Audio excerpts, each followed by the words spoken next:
All right, welcome to the Sweet Science of Fighting podcast. Today, we have Dan Fichter. Welcome, Dan. Great to be here. No, thanks for coming on. I've been looking forward to this one.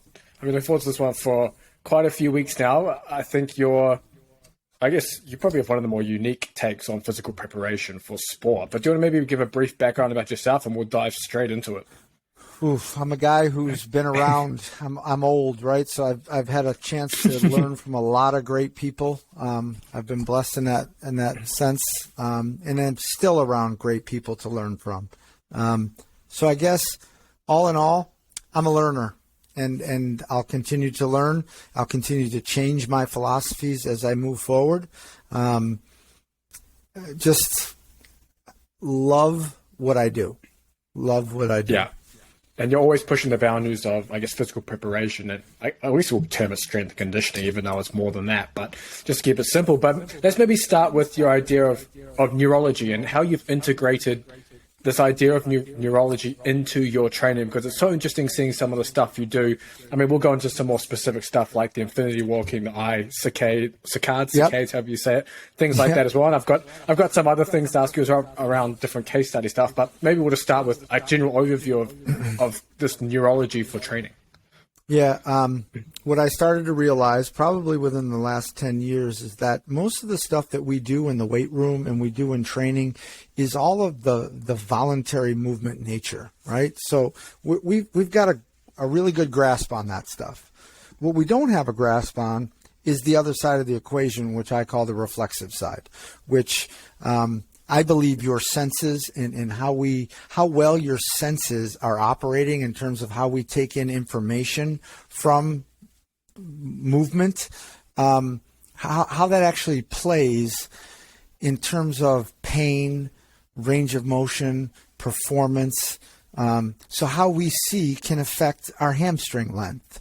How our vestibular system interacts with our cerebellum is going to dictate my extensor strength in some cases. So there's so much more to being strong and fast than just lifting weights and running fast.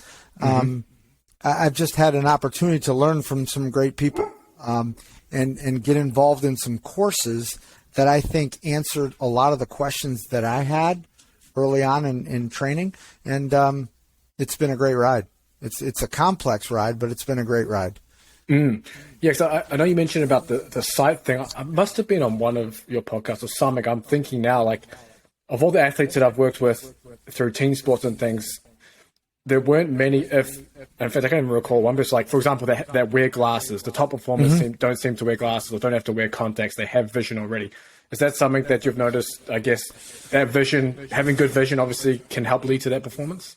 Well, From a 2020 standpoint, I'd say I don't have enough research to be able to tell you that, but I can tell you from the ability to converge your eyes or diverge your eyes and what's on the periphery and how that might affect your movement. I think that's a huge caveat in training. How well your eyes converge to the tip of your nose or the bridge of your nose says a lot about how well you can move or what your posture actually is displaying at that given time, because your eyes are setting the horizon and your feet are going to be kind of like the outward expression of your eyes, right? So people don't understand the link between your eyes and your feet. We're so biomechanically driven that we get into these situations where it's not a biomechanical issue, it's a neurological issue, right? So my good friend Chris Korfis spends a lot of time training the feet, and we've been talking a lot lately about the neurological influence of the foot and what that has on the brain, to the eyes, to the pelvis, and what your posture looks like. Yeah, Korfis's work was a big influence on, I guess, my sprint training during when coaching professional rugby. So I want to use all of his stuff in the framework. So he's got some great stuff. But let's maybe start with the eye. Do you call it eye saccades or saccades? Saccades. I call them saccades. Do people call them saccades? Absolutely. I don't know. It just felt like that, so I just thought I'd read it.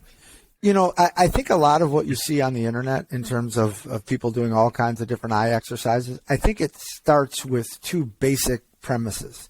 can your eyes converge, and can they diverge, right? So the guy out of Cincinnati, Dr. Clark, I think his name is, he does a lot of work with concussion stuff. And he's finding out that how well you can sense your periphery and what you can see on the periphery. And I think in Z Health, they call it ambient vision, right? So what you can see when you're not really looking at it, right? Okay. Can help protect you against concussions. But in my world, it will help reduce the threat of the ground reaction forces, right? So now we're taking two systems. We're taking a system that Matt Bollet created called posturology off of all Dr. Bernard Bricot's work, who was a neurosurgeon.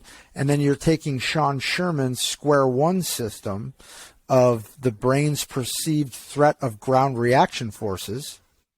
And we're combining these two, and they always answer the same questions of what's the threat level that the brain perceives, and how am I going to move around that threat, or how am I going to move cleanly through that without a threat, right? So the best way we can move is by reducing threat, not just getting stronger or not just trying to run faster. If we simply reduce the threat of those ground reaction forces, crazy things happen. So for me, I've taken a lot of the stuff that I've done with altitude drops. I call it collision training. And we have an article coming out on collision training. A good friend of mine is spearheading the writing of it. He's brilliant.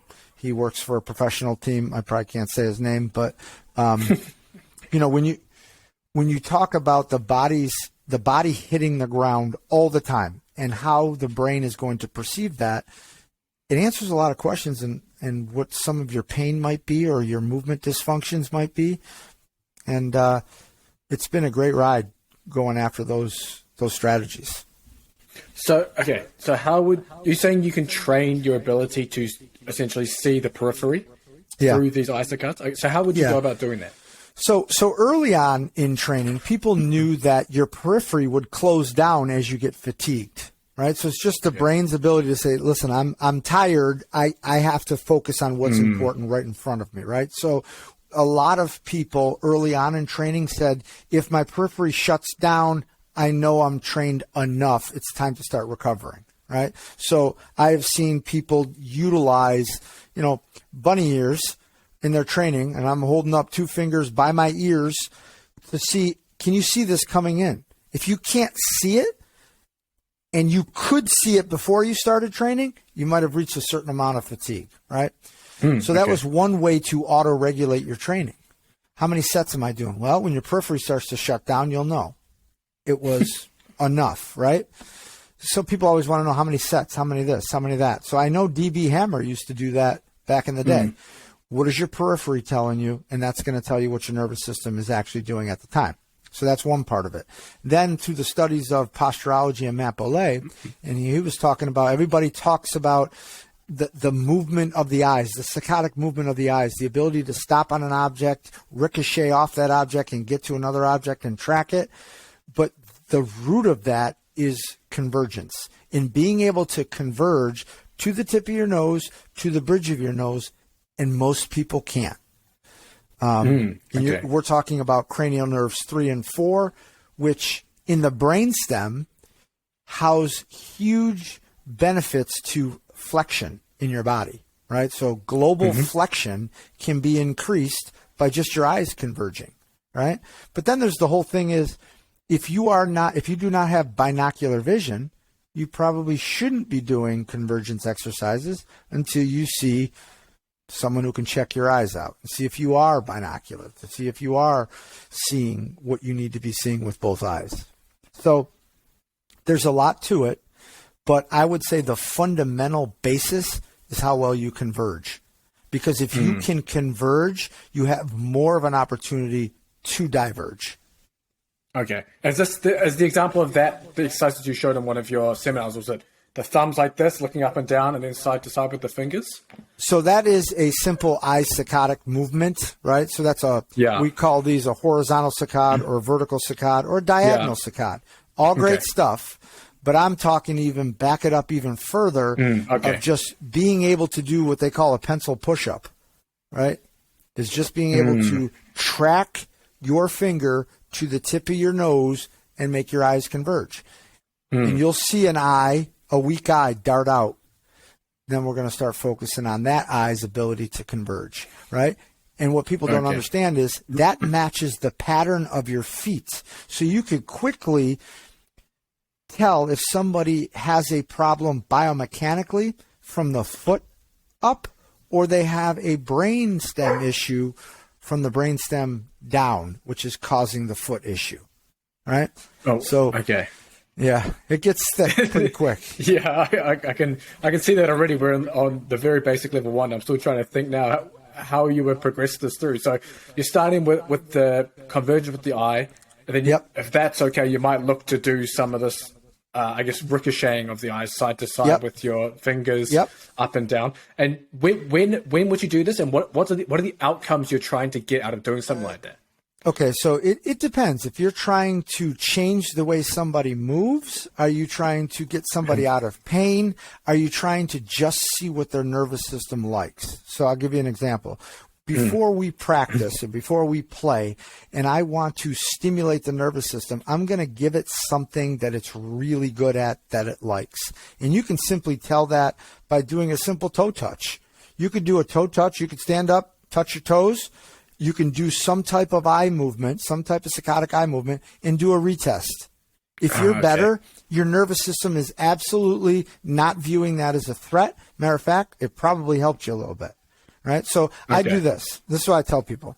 Hold your arm up like this and rotate your arm down, just like this, right? And just see where it goes to, how much internal rotation you have, right, and what it feels like, right? So then do a simple horizontal saccade, right? So you're going to take your thumbs, hold them up. You're going to flick your eyes from one thumb to the other thumb. Make sure you can clearly see it before you flick off of it. Good, good, and good. Now check your internal rotation. See if it got better, worse, or stayed the same. What do you got? What do you think? You'll be able to know. A little further, yeah. A little further? Okay, here's how you can tell. Let's do a horizontal, or let's do a vertical one. That was just horizontal. Let's do vertical. So you're going to be a little bit, move the other one up a little bit. Yep. And you'll know right away when you retest. Because if you had pain before, it'll be back. Oh, yeah, that's further there as well. Oh, that's even better? Yep. Okay. So then we'll go one more. Let's go diagonal, where you're right in front of your nose to up and right. In front of my nose and then up and... Yeah, yep. So put it right up by your nose and then go up to the right. Yeah, you go. Don't move your head.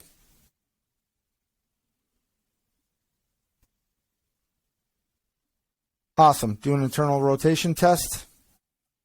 That one's... Not so good. Feels like it's back the other, yeah. There you go, right? So now you sifted through 3. There's probably 5 or 6 that we could give you.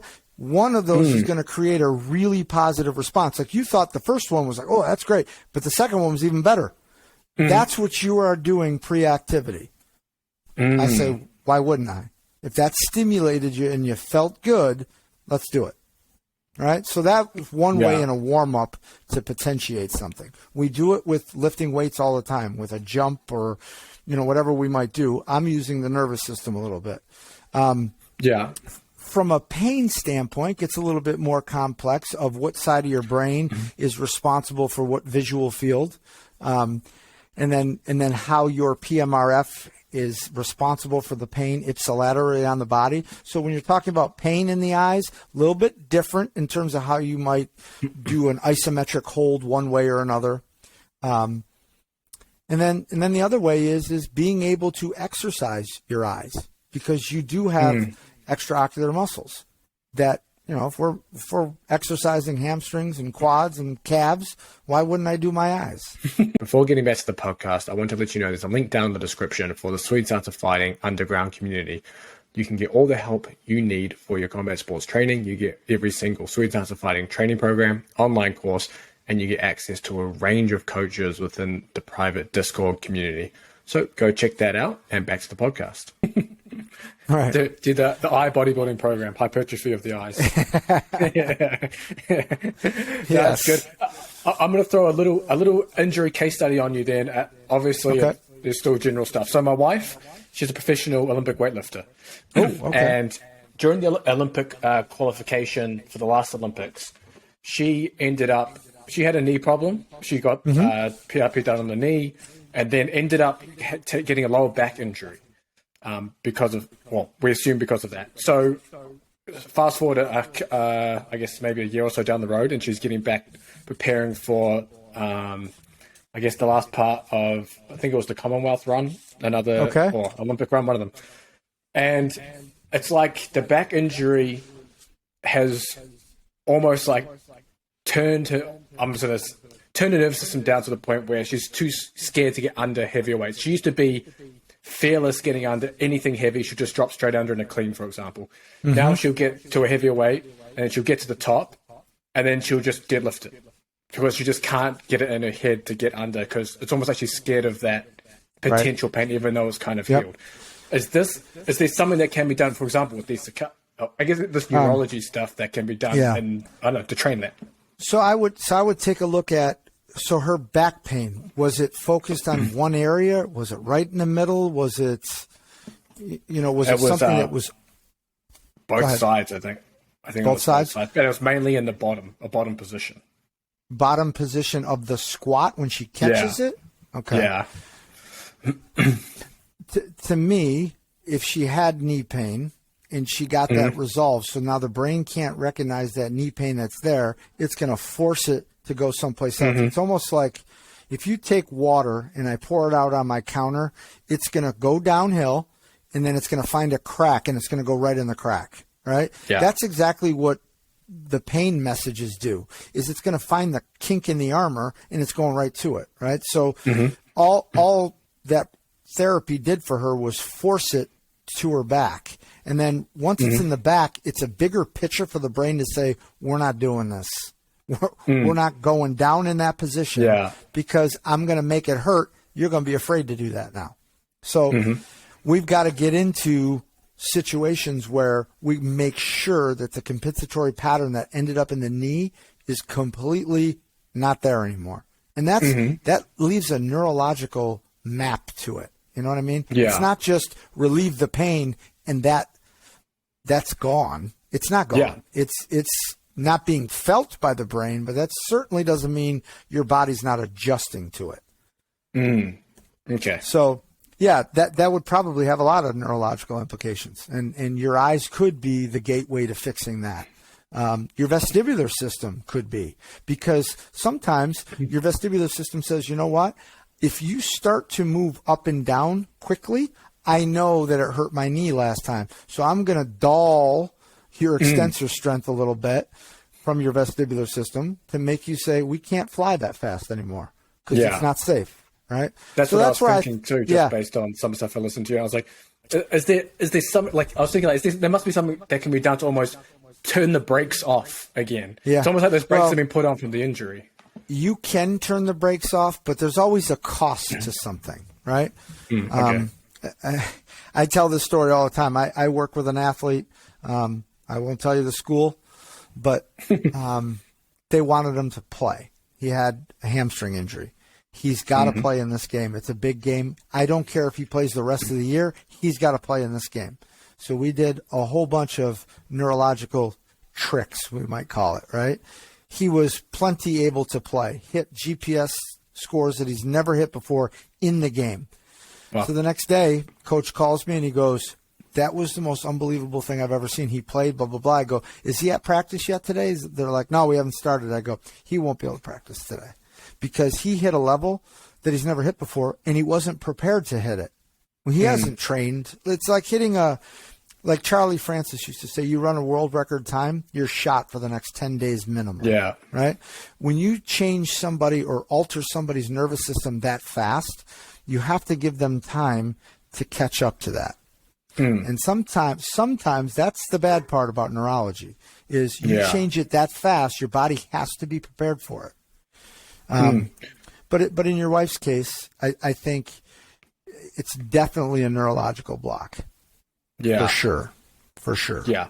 And obviously you mentioned there's a trade-off, but potentially you could do it in a way where you don't have that trade-off, where you're not literally maxing out, obviously, every time you kind of remove that block, you kind of gradually work your way up.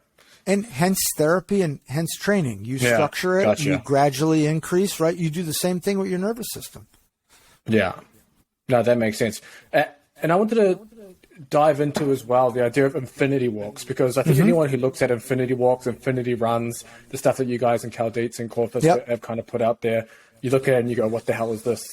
This looks this looks like such a dumb thing to do. But when you guys go into it, it makes a lot of sense. So do you want to maybe just kind of go dive into what actually infinity walking is and what you're trying to achieve out of it?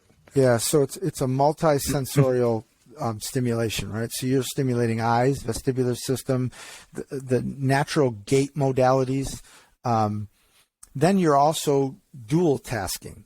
And if you notice what Cal does with his goat walks or goat runs, whatever he does, he's actually asking athletes to add, subtract, talk about something. So now there's a dual task, right? So all these things challenge the nervous system, but they also allow you to evaluate from a neurological standpoint how robust your system is, right? So they use it in stroke patients. They use it in teaching patterning for people who've gone into strokes. And because there's that automatic gait. When you start to walk and you start to move and your left arm goes forward while your right arm your right leg goes forward, that natural cross crawl is hemispheric communication, right? Which is huge when in motor learning. It's huge in teaching somebody any new skill, right? So there is a lot of research now on coordination and cognition. So motor coordination helping cognition. And all this is Infinity Walk explained. That's why she used it. That's why Deborah Sumbeck created it. It was used to help teach. I used to help it with my son in his reading. He would Infinity Walk and read at the same time. So it's not just a motor skill development, it's a cognition thing, and it's a hemispheric thing for the brain, because that corpus callosum, both sides of the brain are working to wire together. Through gait is the best way.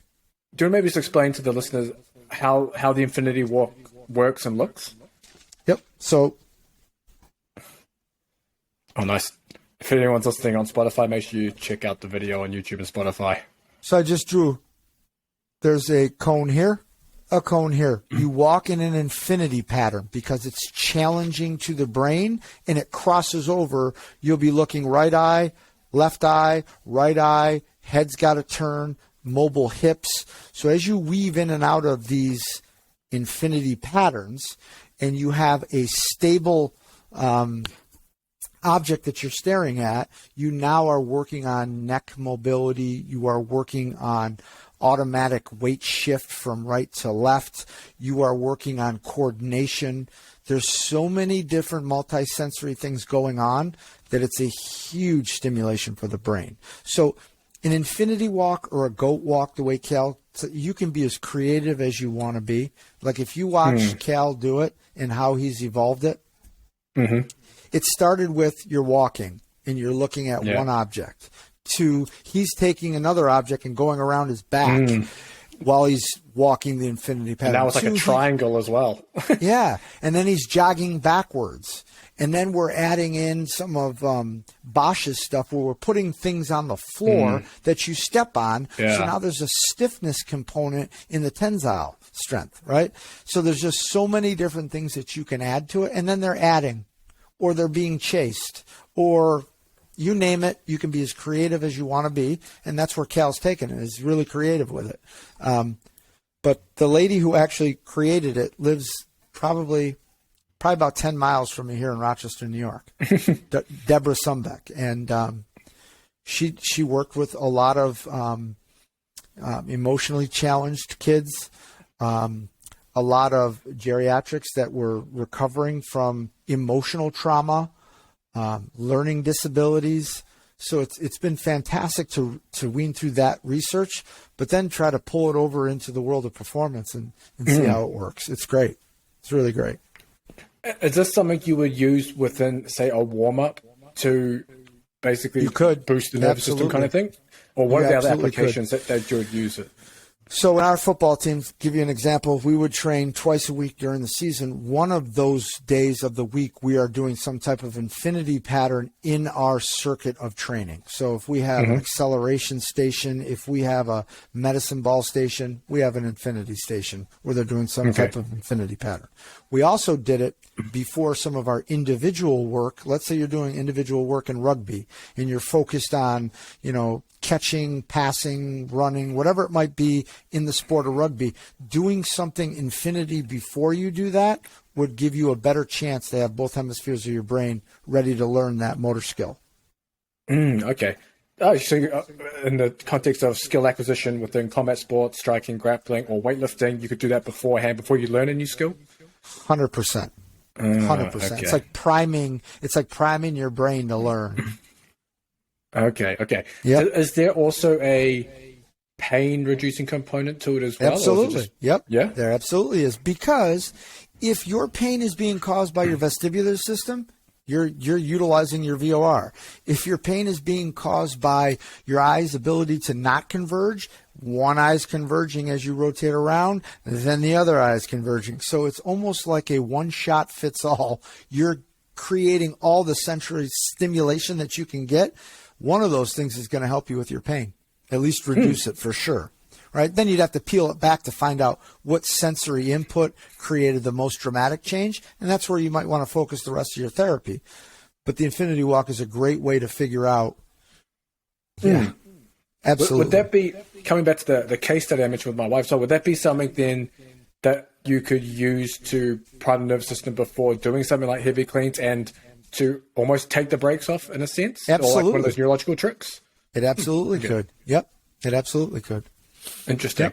Yep. And if you find it's a vestibular issue, then we're tilting our head or we're doing something more to stimulate a more specific area or canal in the vestibular system to give you, the motor output you're looking for, which is for her being able to drop without fear. Are you able to share some of the other neurological tricks that you use with your hamstring guy? Or is that secret sauce? It's not secret sauce. It's a combination of a lot of different people's work that I think, and the great part about this is, like I said, with Sean Sherman's Square One. Have you heard of that system before? No, I haven't. Okay. You got to research that. Sean has really, he's taken his therapy and he's put gait behind it. That's the driving force is gaits. Because a lot of things that we do on a therapy table, you get up and you walk around and it disappears because you have to wire it through gait if you want anything to improve performance, right? So Sean's system does that, and it addresses that. It addresses all the sensory system. Then the other one was Matt Bolay's Posturology and IP. So his posturology class talks about the foot, the eyes, and the jaw and how they all interact to form your posture and what compensatory patterns you may have developed because of faulty eyes or faulty feet. So if you have a varus foot on one side and a varum on the other side, a valgus on the other side, you might be creating some type of torsion in your hip. You might be expressing it in your shoulders. So if you don't fix the eyes, the feet, and the jaw, you're probably not going to find much success in any of the biomechanical avenues that you are taking, or you're going to get some type of fix that's not going to last. Yeah. I guess that's similar to static. Well, I mean, static stretching, you don't get that change in the actual structural change in the muscle, but I guess it's a similar concept, right? You get that temporary release, but it's not staying. Correct. Because, again, because tone of the muscle is set by the brain, which is ultimately set by the brainstem. So, yeah, stretching's great, but we should be more worried about our global tone of our musculature. Are we too flexor dominant? Are we too extensor dominant? And what is that saying about our brain and how it's wired? right? So it goes deeper than just saying I got to stretch a muscle. Sometimes stretching will work and people don't understand why, because there's a lot of research that says stretching doesn't work. But then there's some people go, man, when I stretch, I feel good. It's only because you're addressing the part of the brain that is in dysfunction and you're giving it a little bit of a proprioceptive idea of this is what I want. I just can't change it at the brainstem level, right? So, but to go back to tricks that I use, one of the best systems out there that nobody ever talks about is called total motion release. Okay. It's created by a guy named Tom DeLonzo Baker. Okay. He realized that what I finally realized in neurology, that is if I start moving my right arm, it is controlled by my left cortex. That initiates that movement. But as I move that right arm, and I get that signal from my left brain to my right arm, I also reflexively fire down to my PMRF, my erectors on this side, to keep me from falling over and to keep me stable. So this is all reflexive in nature, driven by the left cortex, but the voluntary component is controlled by the left cortex in movement, right? So what he was doing was, okay, if I have pain on my left shoulder, and I start moving my right arm, why does this feel better over here? And he comes up with a lot of different theories, and I'm not saying his theory is right or wrong, but I think I have an answer that helps me understand from a neurological standpoint. It's because within that reflexive firing, there's also pain inhibitory fibers. So when I start moving that right arm, my pain inhibitory fibers are firing down this side of my body. Maybe that's why your left arm feels better when you do that. So moving the other side of your body to create the change you want on the unmovable side, right? I'll give you an example. I do this all the time with people. If you turn sideways, just like this, and you show me shoulder flexion on your right arm. Is that as far as you go? Okay.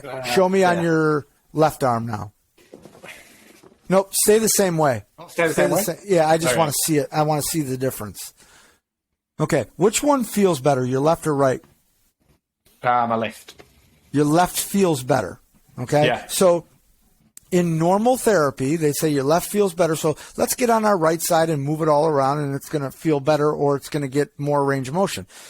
In his philosophy, it's like if your left is good, let's stay on the left and do this for me. I want you to bring it all the way back. I want you to bounce it as far back as you can get it, and then bring it all the way back down. Bring it all the way back down, and then do that again. And do that 4 or 5 times, and really try to increase the range of motion on your left. And you'll be like, I'm looking at it and going, man, that looks like it's going a little further. And then you're looking at me going, well, that's already good. I didn't have to do that. So if you do one more of those. All right. And now all I want you to do is bring your right arm back to where you thought you could bring it before. And yeah, it's way back. Oh, it's yeah, that's way further, right? So we didn't do anything. Yeah, we didn't do anything on your right side to make it go further. All we did was affect the PMRF on that side, and boom, you got a change in performance. Does cross education affects similar concept? That's part of what they use to explain it. Gotcha. Okay, but it's more of a brain thing in my world because it handles pain, range of motion, strength, anything. I was at a clinic one time and we had a bunch of bald guys with goatees sitting in the front row, and I said, I bet you I can put 20 pounds on your shoulder press in 5 minutes. It's bullshit. You can't do that. Okay. So I had the guy press, I don't know what it was. I think at that point he had a 100-pound dumbbell, press it up over his head. Grab his left arm, press it up over his head. He couldn't do it. So he could go 100 here, and he couldn't get 100 past there. So then we dropped the weight to 80. He did 3 reps on his right, rested. 3 reps on his right, rested. 3 reps on his right, rested. Gave him the 100-pound dumbbell.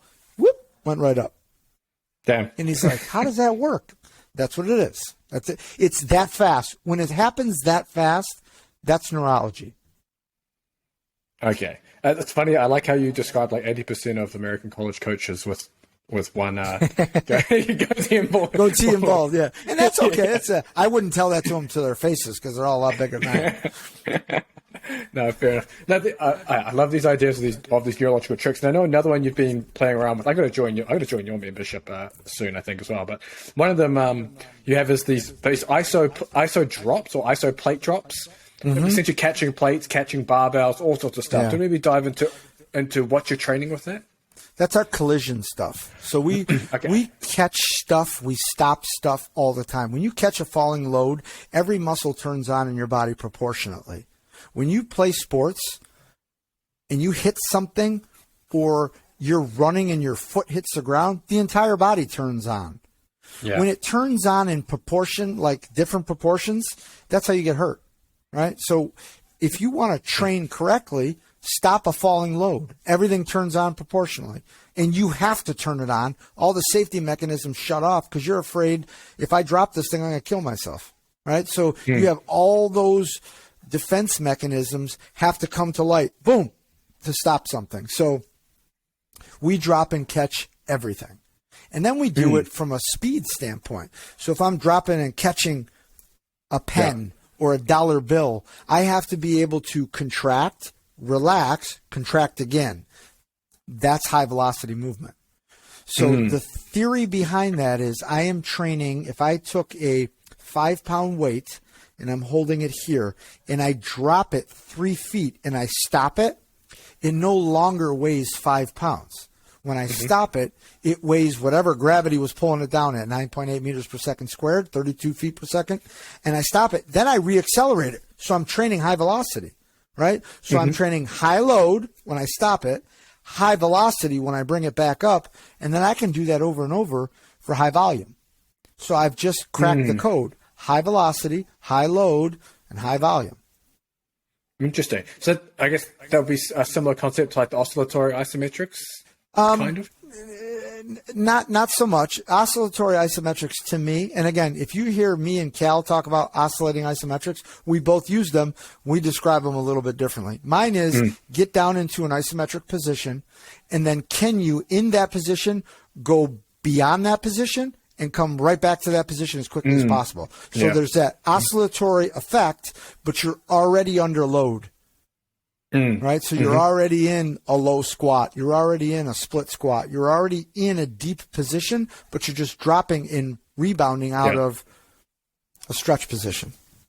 Yeah, because I think your version, as you mentioned, is that rebound, whereas I think Cal's or other people's versions is that constant oscillating. Yeah. Okay. Yep. And both will describe it as oscillating, but my oscillation would be it's under tension already, and now I'm just going in between it. Right. Okay. Yeah. Yep. Do both? I guess both those methods of doing it, they have similar outcomes. Yes. Yeah. Okay. Yep. Just and then we started goofing around with the bands a little bit, and Cal and I were doing that a lot too, and that's a fantastic result too, is utilizing those bands for the oscillatory work. So within your training philosophy, then, where does traditional strength training fit, or does it fit at all? It's a modality. I mean, it's something I use, but I don't spend an awful lot of time on, right? So so Chris Korfis would say he doesn't squat at all. I squat. I might not do a down and up squat. I might do a reactive squat. I might do a oscillatory squat. I might do a squat with your feet slightly staggered so the brain recognizes the gait pattern, and then I might squat in that position. So I don't go as far as saying I don't squat, but we use a ton of different modalities within the squat pattern. So I do believe there's fundamental things. There is a sit to stand pattern, and there's a human gait pattern. You have to be doing one of those. Okay. And would you also say bench press, deadlift, just general powerlifting movements? You would do similar things you do with a squat then with those movements too, if you were going to do those? Yeah, no question. Okay. And the reason why I'll do a lot of bench pressing is because the kids love it and they like to get strong. And I'm going to be honest with you, getting kids strong and I'm not trying to be arrogant or anything, it's fairly easy, right? And when you utilize all these different methods, you get strong really fast. It's awesome. But again, if you're not doing it correctly, like you're just learning how to bench press, you're not dropping and catching, you're not oscillating, you're not turning on and turning off at velocity, then I don't think it's very transferable to something that you might see on the diamond, on the football field, on the pitch, whatever. It just doesn't transfer. Okay. And if someone wants to, where would someone start if they listen to this now? Now, like, okay, I want to incorporate some of this within my training. What is like the bare bones, basic square one you would start someone at? I mean, I'm assuming you probably assess a lot of them with different things, but just generally. I think you can't go wrong with isometrics. Extreme isometrics. From a therapy standpoint, from a performance standpoint, from a getting strong fast standpoint, I don't think there's anything better than extreme isometrics. And do you want to maybe dive into a bit of that for the listeners?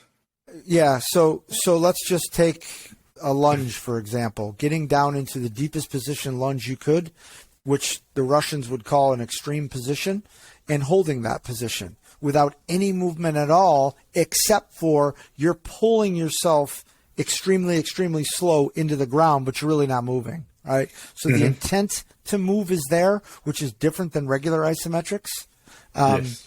Regular isometrics, you're usually pushing against.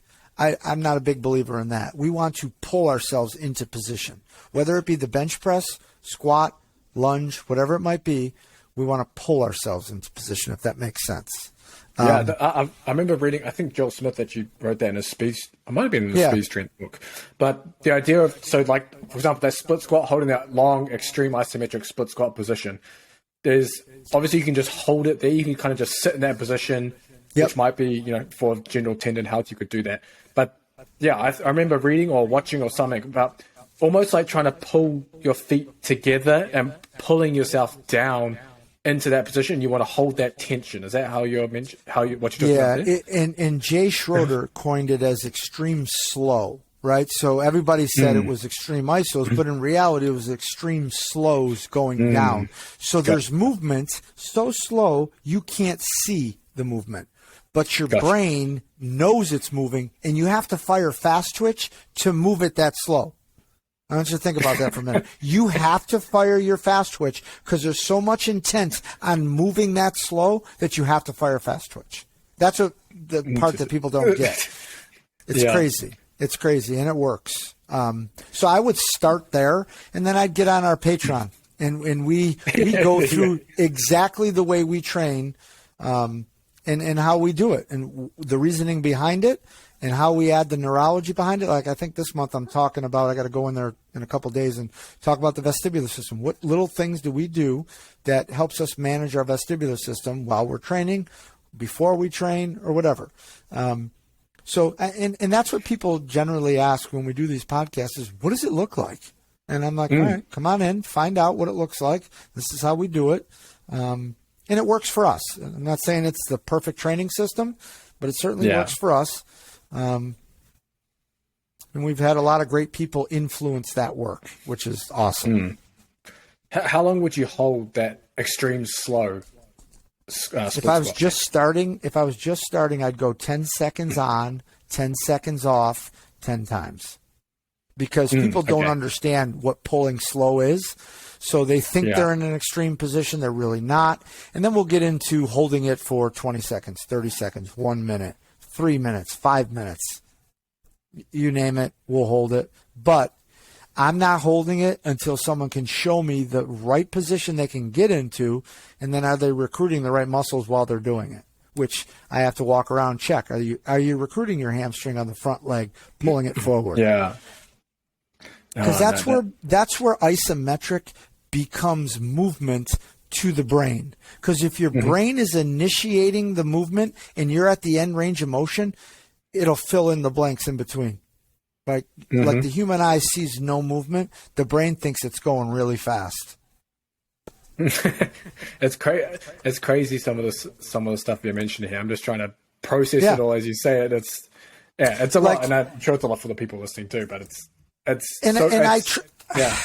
try to tell people, like, we've been around so many different systems that when you hear somebody say something in a system that clicks from the system I learned before, like Jay Schroeder, right? He would always say that when you get into these extreme position, your brain knows the start and it knows the end, and it will fill in what it needs to fill in the middle.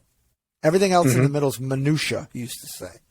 But the starting point and the ending point are the important parts, right? And then you hear a guy like Franz Bosch say, the reason why we hold our arms up over our head when we're doing something submaximally is because you get a natural co-contraction of the spine, which is what you want when you're running fast. So the brain actually believes, because there's co-contractions, that you're going fast. You're really not. You're just working technically, right? So there's ways to trick the brain into using its reflexive power to complete a task that you don't have to do under high speeds. It's crazy. Yeah. I was actually lucky enough to learn a lot of the Bosch stuff firsthand from John Pryor. And, correct. Brilliant. Yeah, the game conference. Love John Pryor. It was awesome. And I got to be the demo. I got to be the demo dummy and do it all wrong, of course, which was good because then I could figure out, okay, this is what it feels like to do it right. Well, that part of that is failing, is understanding how to do something by failing doing it. And John would always say to me, it's funny, you put a hip block exercise out there and everybody puts it on the internet and nobody's doing it right. I mentioned that. But it's interesting. John's a great dude. Great dude. Yeah. No, that was eye-opening stuff there, and something that kind of changed a lot of that paired with a lot of corporate stuff because they're so similar. They just kind of name them different things, but they do almost the same things. Yeah, we almost all got together and talked. Like I've had tons of conversations with John. Chris has had a few, but they're very close, and it's great because they both got there different ways, but they're at the same point. Yeah. That's when you know systems are good. When the same end point, you're like, how'd you get there? Well, I got there utilizing brain stuff. Like, I know Bosch doesn't talk much about neurology and the brain stuff, but he's doing things that are affecting the brain in how it displays force or how it absorbs force. So, yeah, it's great stuff to connect the dots. Yeah, for sure. And I think I've asked you pretty much everything on this podcast, Dan. But do you want to maybe let everyone know where they can find you and follow what you're doing? Yeah, wannagetfast.org. You can get on there. It tells you the history about our company. And I think I mentioned some of the great people I've got an opportunity to learn from, and I continue to learn from. I always direct people to 3 different systems: posturology with Matt Bollet, Sean Sherman's Square One, and Tom DeLonzo Baker's total motion release. It fits the bill for all of my neurological things that I've thought about, but it wasn't smart enough to create, because these guys are certainly at the top of their game. And I don't even think, of the 3 I just mentioned, I don't even think all 3 of them know each other, right? So they didn't talk to each other about things. They've just come about it the way they've come about it, which is awesome. Nice. Now I'll see if I can pop some of those links in the description. I'll check your Instagram and website there too. But thanks for coming on, Dan. I appreciate it. Oh, you bet. It was a pleasure.